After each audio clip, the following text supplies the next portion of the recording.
Hello, friends and neighbors. Welcome to the Sunny Side of Life Bible in a Year experience.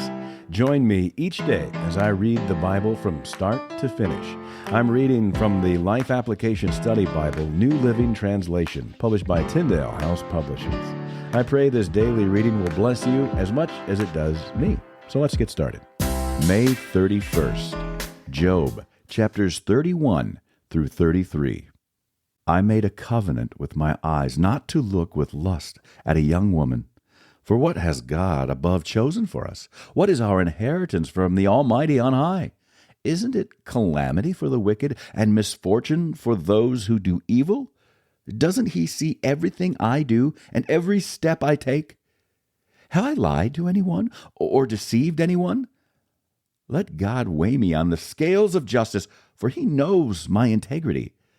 If I have strayed from his pathway, or if my heart has lusted for what my eyes have seen, or if I am guilty of any other sin, then let someone else eat the crops I have planted. Let all that I have planted be uprooted.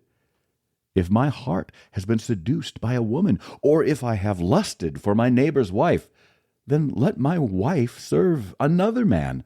Let other men sleep with her. For lust is a shameful sin, a crime that should be punished. It is a fire that burns all the way to hell. It would wipe out everything I own.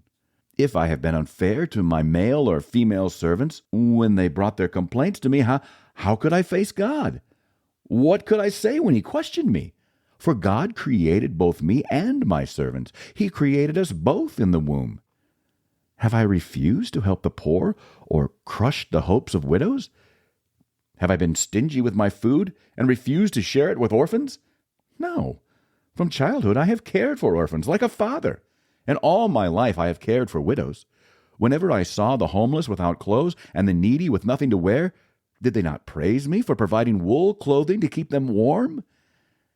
If I raised my hand against an orphan, knowing the judges would take my side, then let my shoulder be wrenched out of place. Let my arm be torn from its socket. That would be better than facing God's judgment. For if the majesty of God opposes me, what hope is there? Have I put my trust in money, or felt secure because of my gold? Have I gloated about my wealth and all that I own? Have I looked at the sun shining in the skies, or the moon walking down its silver pathway, and been secretly enticed in my heart to throw kisses at them in worship? If so, I should be punished by the judges, for it would mean I had denied the God of heaven. Have I ever rejoiced when disaster struck my enemies, or become excited when harm came their way? No, I have never sinned by cursing anyone or by asking for revenge. My servants have never said, "He let others go hungry." I have never turned away a stranger, but have opened my doors to everyone. Have I tried to hide my sins like other people do, concealing my guilt in my heart? Have I feared the crowd or the contempt of the masses, so that I kept quiet and stayed indoors? If only someone would listen to me. Look, I will sign my name to my defense. Let the Almighty answer me. Let my accuser write out the charges against me. I would face the accusation proudly.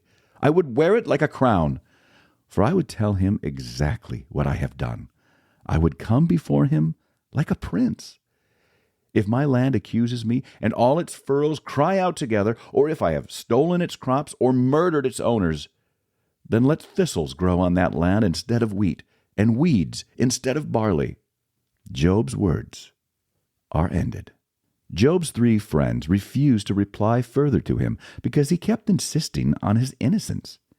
Then Elihu, son of Barachel the Buzite, of the clan of Ram, became angry. He was angry because Job refused to admit that he had sinned and that God was right in punishing him. He was also angry with Job's 3 friends, for they made God appear to be wrong by their inability to answer Job's arguments. Elihu had waited for the others to speak to Job because they were older than he, but when he saw that they had no further reply, he spoke out angrily. Elihu, son of Barachel the Buzite, said, "I am young, and you are old. So I held back from telling you what I think. I thought those who are older should speak, for wisdom comes with age.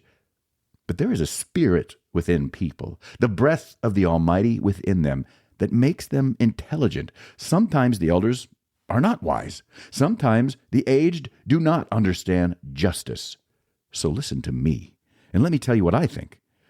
I have waited all this time, listening very carefully to your arguments, listening to you grope for words. I have listened, but not one of you has refuted Job or answered his arguments. And don't tell me he is too wise for us. Only God can convince him. If Job had been arguing with me, I would not answer with your kind of logic. You sit there baffled, with nothing more to say. Should I continue to wait now that you are silent? Must I also remain silent? No. I will say my piece. I will speak my mind, for I am full of pent-up words, and the spirit within me urges me on. I am like a cask of wine without a vent, like a new wineskin ready to burst. I must speak to find relief, so let me give my answers. I won't play favorites or try to flatter anyone, for if I have tried flattery, my Creator would soon destroy me. Listen to my words, Job. Pay attention to what I have to say. Now that I have begun to speak, let me continue. I speak with all sincerity. I speak the truth, for the Spirit of God has made me, and the breath of the Almighty gives me life. Answer me if you can. Make your case and take your stand. Look, you and I both belong to God. I, too, was formed from clay, so you don't need to be afraid of me. I won't come down hard on you. You have spoken in my hearing, and I have heard your very words. You said, I am pure, I am without sin, I am innocent, I have no guilt. God is picking a quarrel with me, and he considers me his enemy. He puts my feet in the stocks and watches my every move. But you are wrong, and I will show you why, for God is greater than any human being. So why are you bringing a charge against him? Why say he does not respond to people's complaints? For God speaks again and again, though people do not recognize it. He speaks in dreams, in visions of the night. When deep sleep falls on people, as they lie in their beds, he whispers in their ears and terrifies them with warnings. He makes them turn from doing wrong. He keeps them from pride. He protects them from the grave, from crossing over the river of death. Or God disciplines people with pain on their sickbeds, with ceaseless aching in their bones. They lose their appetite for even the most delicious food. Their flesh wastes away, and their bones stick out. They are at death's door. The angels of death wait for them. But if an angel from heaven appears, a special messenger to intercede for a person and declare that he is upright, he will be gracious and say, Rescue him from the grave, for I have found a ransom for his life. Then his body will become as healthy as a child's, firm and youthful again. When he prays to God, he will be accepted, and God will receive him with joy and restore him to good standing. He will declare to his friends, I sinned and twisted the truth, but it was not worth it. God rescued me from the grave, and now my life is filled with light. Yes, God does these things again and again for people. He rescues them from the grave so they may enjoy the light of life. Mark this well, Job. Listen to me, for I have more to say.